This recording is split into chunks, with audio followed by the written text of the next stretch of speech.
Heyo. Welcome, everybody. It is the check-in. You didn't like that one?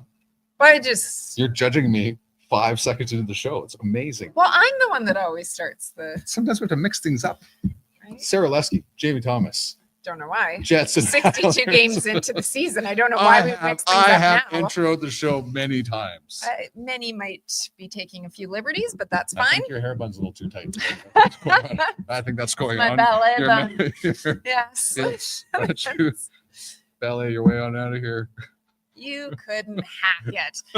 Sure. Welcome, everybody. I prepared for 2 people talking this show, not just one. The latest edition of Check-In. Looking forward to tonight's game. The Winnipeg Jets back in action. They start off 4 games in 6 days, all on the road in the Eastern Conference, too. They will be playing tonight the New York Islanders, and we are coming to you from downstairs in Canada Life Center. It is very loud within this arena right now because it is a day game for the Manitoba Moose. It is their school game, so it is filled. We are hearing tons of Taylor Swift, Justin Bieber, kids singing along, trying to get Jamie to sing. No. Keep your fingers crossed. No. Maybe that could happen. We can't have that because there's a reason I talk for a living. There's no singing going on here. So you right. know why. All right.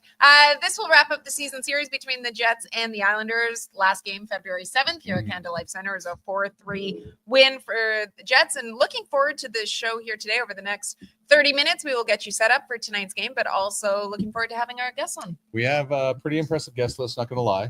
So the trade deadline's coming up. You may or may not have heard that. Right. It could be coming. It might not be coming. But Jets general manager Kevin Cheveldayoff will be joining us. He's a busy man this week, as the entire pro scouting staff, amateur scouting staff. I go down the list of everybody who's busy this week, but he'll join us for 5 to 6 minutes. And then Scott Burnside, a longtime scribe for ESPN. I can go down the list. Yeah, Hall of Famer. I worked for the Dallas Stars for a while, now working for the NHLPA, and has his own website. On top of that, one of the best in the business. He'll talk to us about trade deadline, his sense of what's going on here, what could happen, and a lot of stuff has happened actually today. We were talking about the market not setting itself.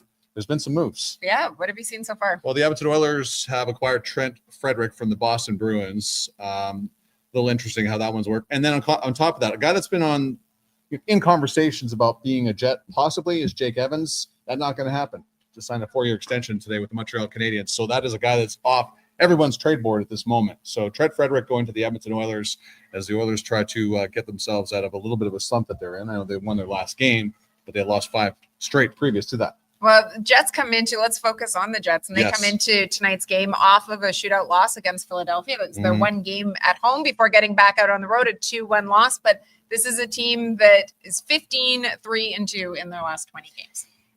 Lots to be happy with. They generated they had 73 shot attempts against Philadelphia. So it's not like they weren't generating a whole lot. Philadelphia came in as the number 1 shot blocking team in the National Hockey League. They did that, but I think even though the Jets could only score one time, they had opportunities, and there were great scoring chance in overtime for Kyle Connor. It was blocked by I can't even remember the Philadelphia Flyer player that did it, but they ran into a hot goaltender again. Kelly Moore pointing out yesterday, 3 of the last 4 games the Jets have had, the number 1 star has been the opposing goaltender. Yeah. So that has been obviously something that has been popping up. Concerns about the inability to score, but the other team plays a role in that as well.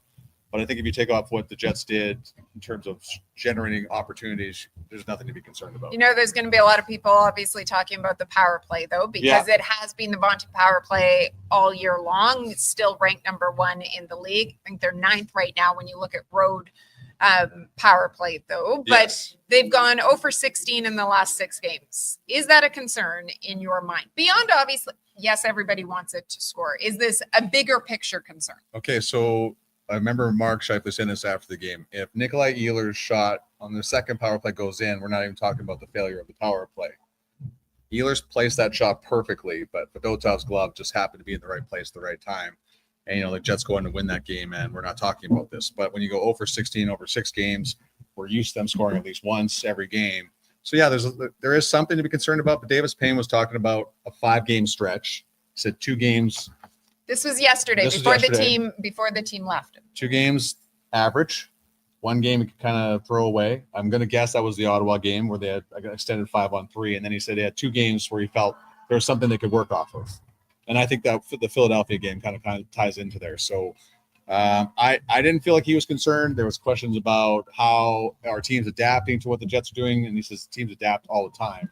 Our penalty kill does the exact same thing. So it didn't seem like he was concerned, but the fact that he felt there's 4 games out of 5, there's an average in 2 games you can work with, doesn't sound that bad. There's you're ringing the warning signs or anything like that. Yeah, just a reminder, we've got Kevin Cheveldayoff joining us in about 5 minutes time.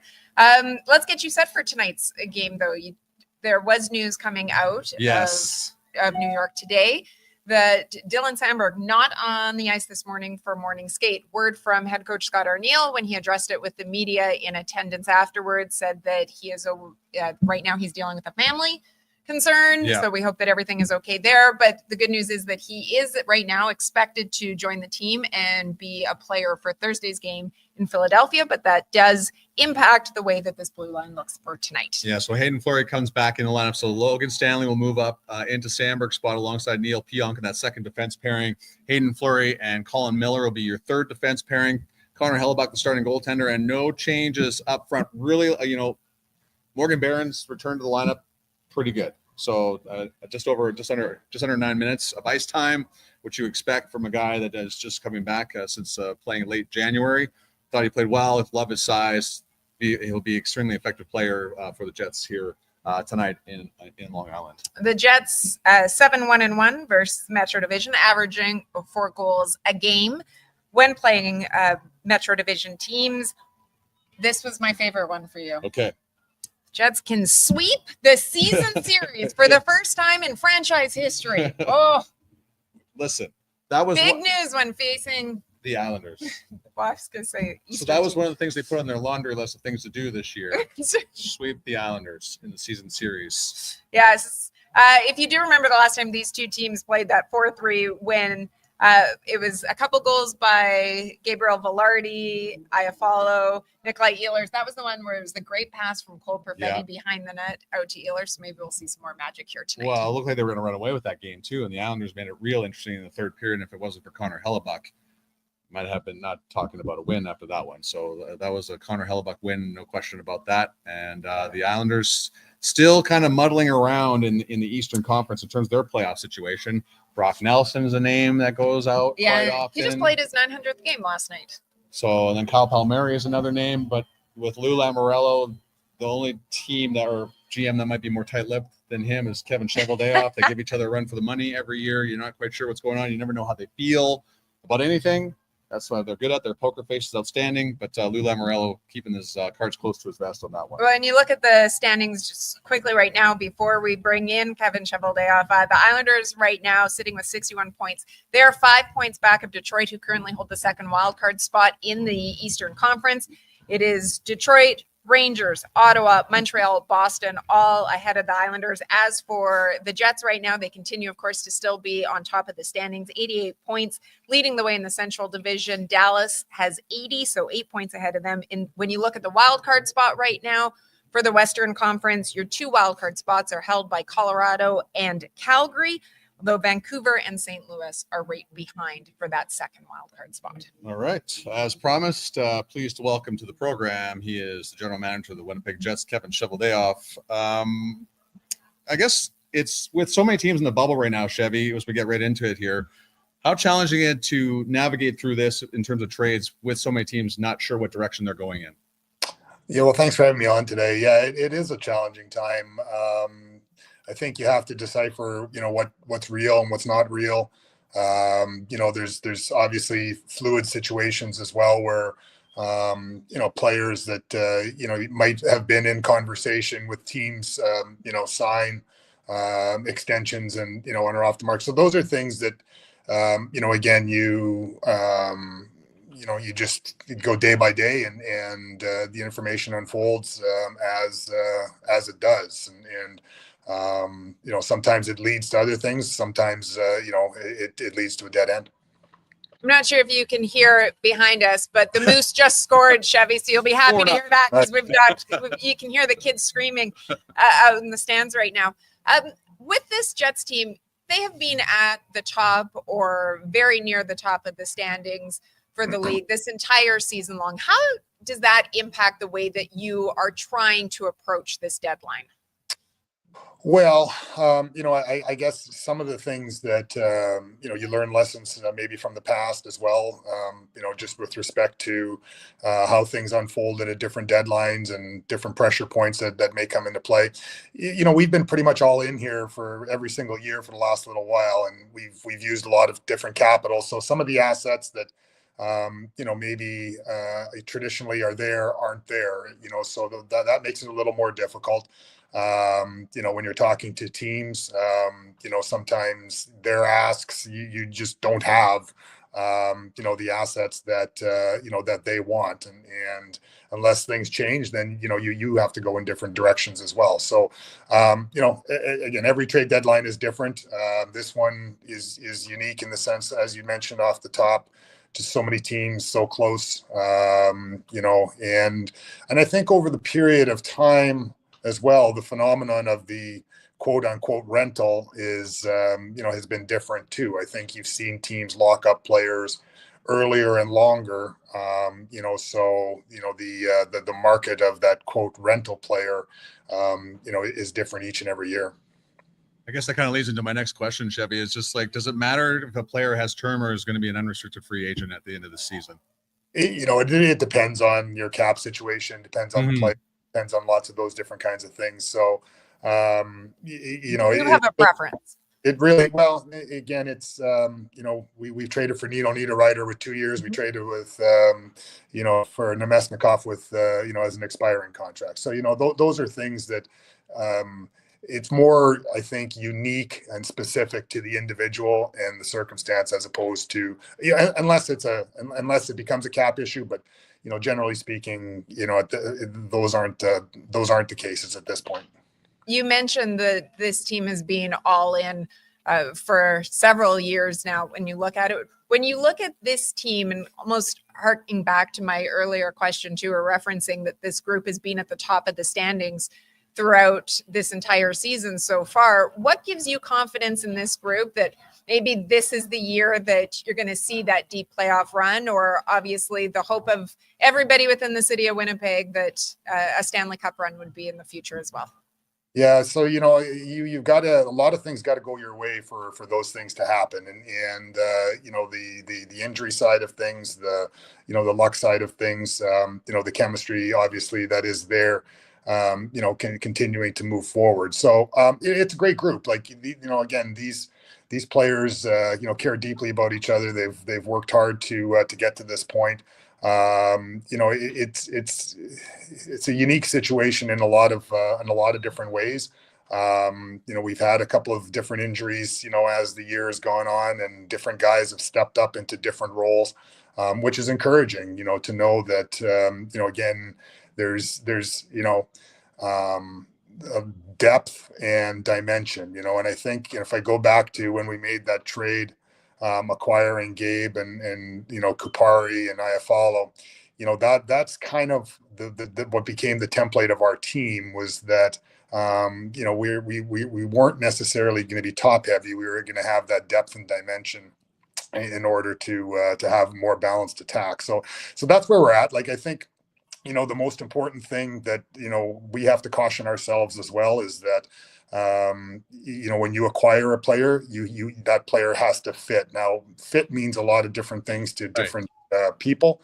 But, there has to be a role, for that player within the organization. And that's the tricky thing in a situation like ours right now.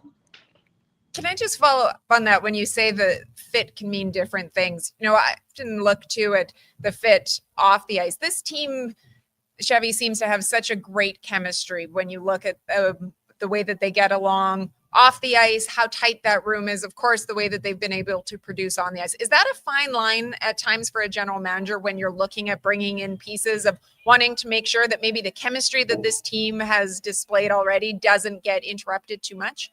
Well, you have to factor that in. It's a question you have to ask yourself, but it's not the overarching thing. The overarching thing, giving the team the best chance. Again, some guys are great guys, but if you can get an upgrade, in a position, then you do. But that being said, the players better believe it's an upgrade, or else, that goes by the wayside. So, that simple model of just make a trade to make a trade, or because it's the trade deadline, you must bring someone in. It doesn't always equate to, the ultimate goal. Appreciate the time. I know it's a busy time for you right now. Thanks a lot for this, and good luck going forward, and have fun this rest of this week. No, just before you go, Chevy. So this time of year, we see every insider with external battery packs. They've got the long plugins so that their phone's always plugged in. The emergency chargers. That's right. Yeah. Is that the same for you? Yeah, you generally don't stray too far from your charging cord around these times of the year, certainly. And this year's a little bit of a unique situation too, with the team playing, being out east and having, essentially 3 games in 4 nights. We took the show on the road this year, which is a little bit different, than doing it from the confines of your offices. But, again, being around, the players and the coaches, and keeping the vibe on the feel and the vibe of the team is important. Okay. That's it. That's Okay. it. Now I'll let you go, Chevy. Thanks very much. Thanks so much, Kevin. Really appreciate it. I'm waiting for Scott Brown to say last question. Where was he yelling in the background? That's the problem. We'll keep going. Thanks. Thanks. Take care. Kevin Cheveldayoff joining us. That is funny. I can't wait to, I've heard Paul Edmonds do that before. I would love to do last question. But It would feel very. yes. Last question. Yeah. Last question. Last question, everybody. Last question. And I love how every scrum you can hear it on the Raws on our website. It's like that Scott Brown has to make sure he's part of all the scrums at all times. I think that some of the things that Kevin made mention of important to him about the way that this trade deadline is shaping up. Yeah. Early on, at least obviously things can change, but you are seeing some players get extensions. You are seeing so many teams on the bubble as well, having to look at the fit of a player, where they are within the organization, but then so that this is a team, or this is a management group that has taken different perspectives before, sometimes with terms, sometimes not. It'll be interesting to see what they do. The one thing that I like that Chris Johnson said yesterday, he feels that Winnipeg and Washington are very similar places where the teams are playing so well, it wouldn't be a negative if either one added or not.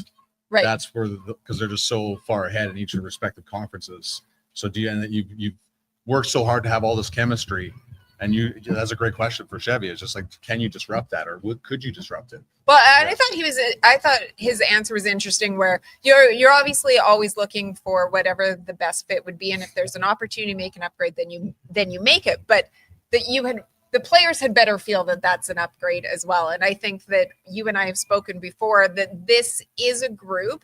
I've covered this team since day one when they returned in 2011. To me, chemistry-wise, and obviously we're not in the dressing room, but chemistry-wise, this feels like the best group that they have had before. Yeah, and that plays a large role in everything. And if you have been near the top the entire season, there's always this big argument about, okay, well, you have to add. I just like how we're just tempering expectations here right now in terms of the big fish. Well, and as we have seen before, big fish doesn't always translate into postseason success. Right. For a number of different teams, there's examples that display that. So I think that you definitely need depth. That is something that we see for every organization. If you're going to play into June, and you think about how already this season has been a condensed season in terms of number of days, how tiring it's been, and what a grind it's been. This is a team that if you're going to be playing in June, extra depth never hurts. Do you need to have somebody that is that big, quote unquote, big fish? Not necessarily. Yeah, and that's what's making it so challenging. And Chevy addressed a lot of that. Someone who's addressed many things in his lifetime covering this game is Scott Burnside, who's joining us now. Scotty, good to see you. I haven't seen you in a long time. It's been forever. Well, I felt like we spent a lot of time together, Jamie, and between Montreal and Boston, and what an adventure. Hi, Sara, by the way. What an adventure. The whole Four Nations event was so I ran into a broadcaster.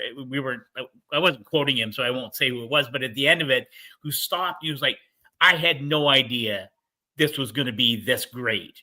And after the championship game in Boston, and I think I felt the same way. I didn't know, I was a bit skeptical at the beginning, but to watch the players and how much it mattered to them, and really, I think to kind of whet the appetite for hockey fans who've been starved for best on best hockey. It was quite an event, and it was enhanced by your presence, Jamie. So it was good to hang out. Yeah, true story. It must have been his positivity, because let me tell you, going into it, you might not have known what to expect. JT was so excited to be going to cover the Four Nations. He might have been the only person that was saying from weeks before it started, this is going to be so great. That's right. Yeah. And then Scott, I want a last one before we kind of get into the trade deadline and stuff like that, and all your fantastic work is, as a guy who's covered the game a long time, was there anything cooler when Mario Lemieux came on the ice? Anything? Well, and you guys you've been around, you go to different arenas and you are at different events. No one does ceremony like the Bell Center in Montreal.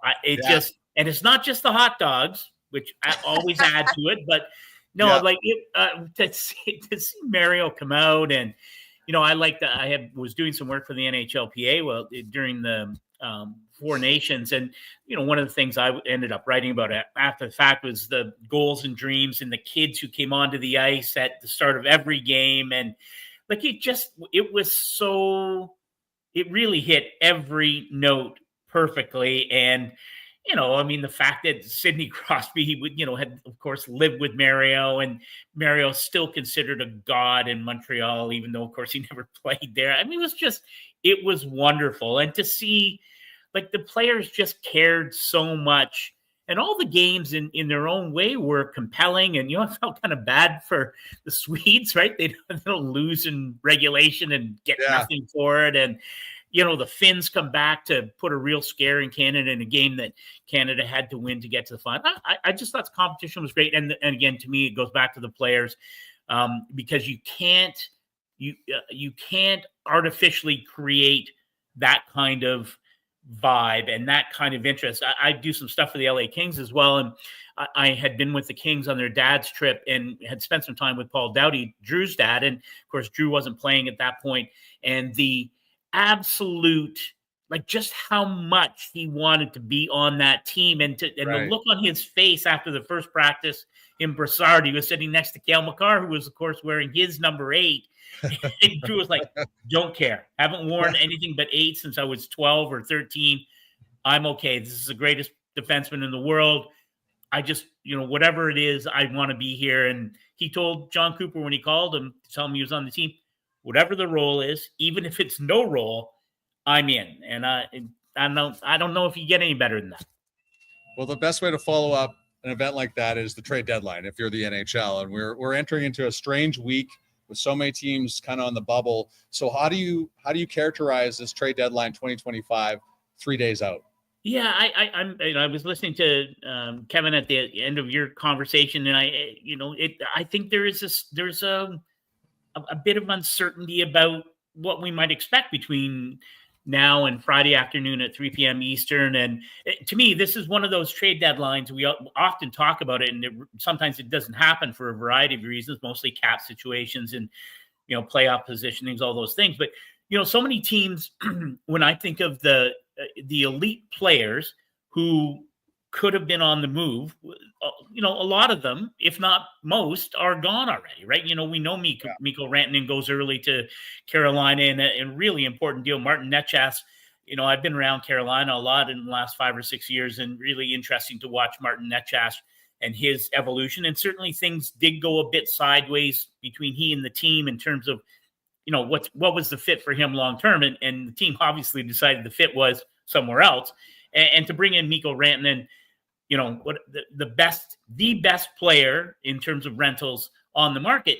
And I know, Sarah, you guys were talking about it before, but the whole issue with the trade deadline is we love it so much, and the media and the fans love it. And there's so much pressure on GMs. It is not an automatic that when you add an elite player, especially, that the fit is going to be there. And I think Rantanen's going to get better. He's too good a player. And, he and Sebastian Aho are so tight.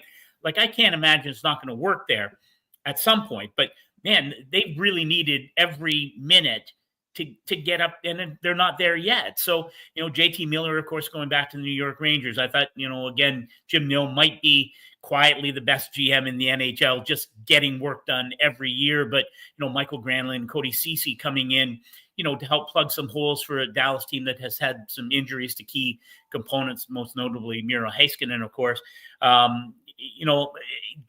More recently, you see Seth Jones going to Florida, connection there with Billy Zito. That's the one where there's a lot of term. And I am going to get back to your question was, what is this going to be like? But I think there's some uncertainty because we're about to enter a brand new world in terms of the salary cap, right? I mean, we're at 88 million this year.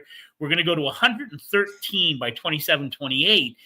So, again, GMs are always looking, what happens between now and March 7th at 3:00 Eastern. But you're plotting 2 or 3 years down the road where all of a sudden, if you're a cap team, you're going to have a lot more capital. How does that impact what you might do between now and Friday? I just think there's a lot more moving parts than there often is. And then again, with these elite players going early, I don't know. I have a feeling it could be pretty quiet between now and Friday. And I know that's not great because it's a national holiday in Canada. So I was going to say that is not what anyone associated with the television network would want to hear, Scott. When you think of all the deadlines that you've covered over the years, and obviously as it became more of also a made for TV day, I think too, or the excitement for it and the network started buying in even more, we've seen the prominence of it continue to grow. Is there a trade either at the deadline or around the deadline over the years that particularly stands out to you? Yeah, and it will be, and this answer may be kind of different because I'm like everyone, right? I mean, when you cover the sport, invariably you're a fan, and so you're excited, and like I was excited. I've known Seth Jones a long time. I spent some time with Spencer Knight when he was a young netminder during an off season coming out of the going into training camp. So people that you get to know, and so you understand.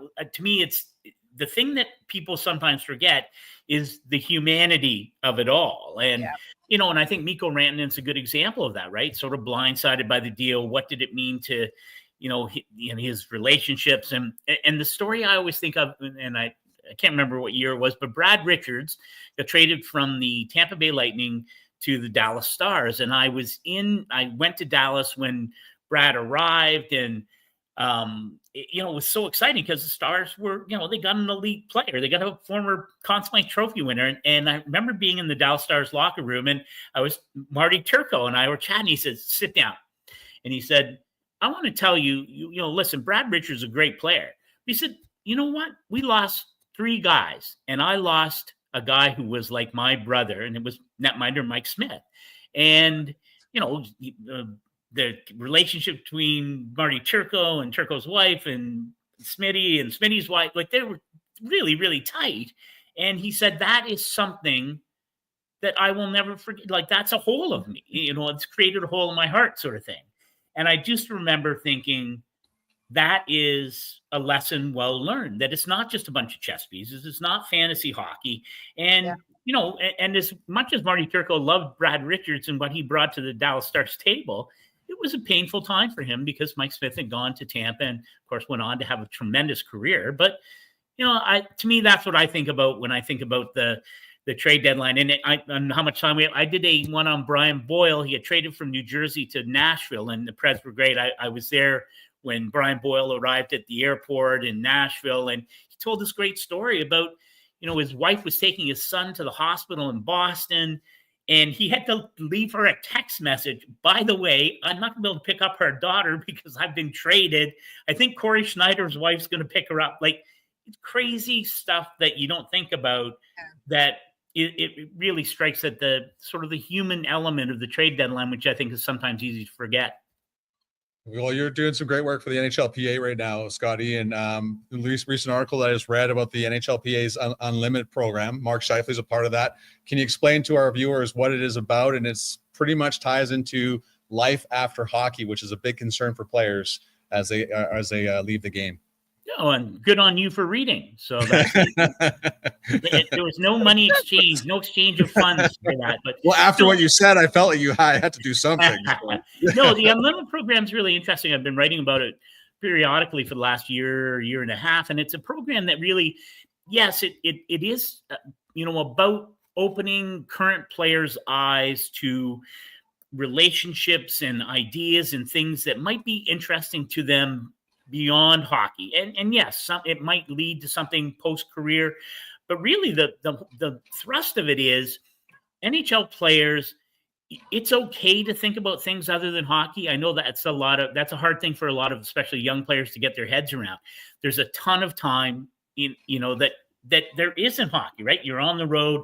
There's a lot of time. And so Unlimited offers university courses if you want to take, business courses or different courses at Stanford or UBC, a number of other institutions. But it can be craft brewing. It can be real estate. I did a piece early on Chris Drieger, the netminder in the Seattle Kraken organization, who was involved along with a teammate in a documentary film production of roller hockey in California in the 90s. They helped finance and produce this doc, which then were trying to get into film festivals all over North America.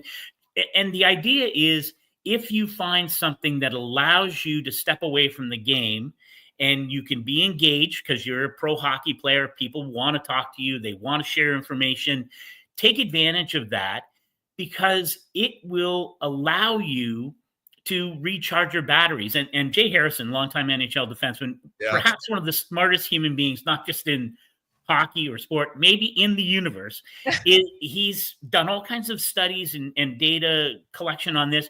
And he went through this himself when he was starting to do his own educational work outside of the game. When players find an interest and a connection outside the game, their play actually increases. Their career gets longer. They play better. They feel better about themselves. It's a really interesting dynamic. So the Unlimited program is kind of a cool thing, and it really does. There are no boundaries, I think, hence the name. And it can be anything that you're interested in. And they have great resources that they can apply to players who might be interested in their own clothing line or whatever it is. So kind of cool. Yeah, very cool. Well, appreciate it, my friend. We know we can find the NHLPA website, but you also have your own personal website. Where can our fans find you going forward? Yep, Burnside on hockey. Do some stuff for the Kings. NHL Coaches Association actually have some stuff on their mentorship program and how to grow the game through opening doors and breaking down barriers to coaches of color, different backgrounds, women coaches, all kinds of opportunities for coaches at all kinds of levels. And when you do that kind of thing, it really does make the game for everyone. So I've been doing some work for the NHL Coaches Association on that as well. And that's there's lots of different places. Busy. Lots of busy. Always busy, my man. Good to see you again. Thanks so much for coming on. I'm going to contact you about Jay Harrison too, because I can't wait to follow up on that story as well. Yeah, anytime. Thanks, so much, Scotty. Scott. Appreciate the time. Scott Burnside. Man, unlimited ideas. Yes. Yeah. Oh, look at you tie in. Unlimited ideas. Yes. Yeah. So I invite you to go check that out on the NHLPA website. Mark Scheifele's a part of it. It's a great idea. Absolutely. And you think of all the time these guys have on the road. Yeah. To have this idea, this program, the thought that you can start thinking about life after hockey is a great idea, because we've heard of stories of guys struggling after the game's over. This is especially I think so many players end their career so at such a young age now that whether you have the financial means or not, when you are in your early 30s and you have decades and decades ahead of you, certainly think that there's a lot of players that have interests outside of hockey as well. All right. We are a little bit over, so we're going to wrap things up right now. Big Sports Talks is on. We're cutting Yep. up their time. So we're going to hightail out of here, but just a quick note again. So Jets kick off this 4-game road trip against the New York Islanders this evening. Or the change that we're looking at in the lineup is that there's no Dylan Sandberg. He is away from the team at the moment because of a family issue. Nope. And they are expecting him to be back in on Thursday, so we are looking forward to that. But that does mean that Hayden Fleury draws in. Logan Stanley moves up onto that second pairing beside Neil Pionk. We're looking forward to a good game tonight. Actually, very quickly before we go, one more question. Last question. What? No. Can we run the Eric Comrie? Yes, we can. So Eric Comrie, national treasure, by the way. Don't go anywhere yet. Yes. Hold on. So part 1 from Home Ice came out just the other day with Eric Comrie, but it's a 2-parter, and that was just released last night. Boom. He shoots, stick save by Comrie. Alone, Clark, stopped by Comrie, got the left toe. Haley, Eric's become a bit of a social media star. Yes, he has. I don't want to admit this, don't show as a coach, but I forget sometimes the game's going on when I'm on the bench for sure. I think it's funny. I don't really use TikTok at all. I have the app, and then when I hear there's a video of Eric, I'll go watch it. My nieces live in Texas, and they're not the big hockey fans. Like my brother Paul played hockey, but they're not they don't watch hockey ever. They would say, "Oh, I know Eric from TikTok." They don't know me as a hockey player. They know me as a TikToker now.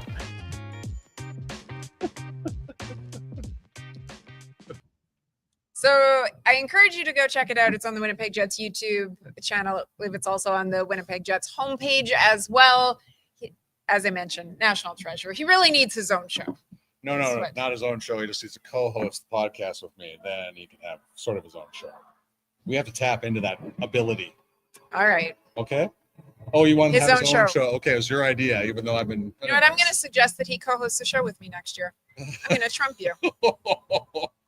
That's a jerk move. All right. Okay. All right. Everybody, head on over to Winnipeg Sports Talk. Lots of Winnipeg Jets talk to continue as well. We always appreciate when you check in with us on game days, and we look forward to seeing you on Thursday when the Winnipeg Jets are in Philadelphia. And we'll catch you up on whatever the news is surrounding your Winnipeg Jets. Many thanks to Scott Burnside and Yes, certainly Kevin Cheveldayoff for taking absolutely. time out of their busy day. Thanks for watching, everybody. Enjoy the game tonight. Thanks so much for checking in.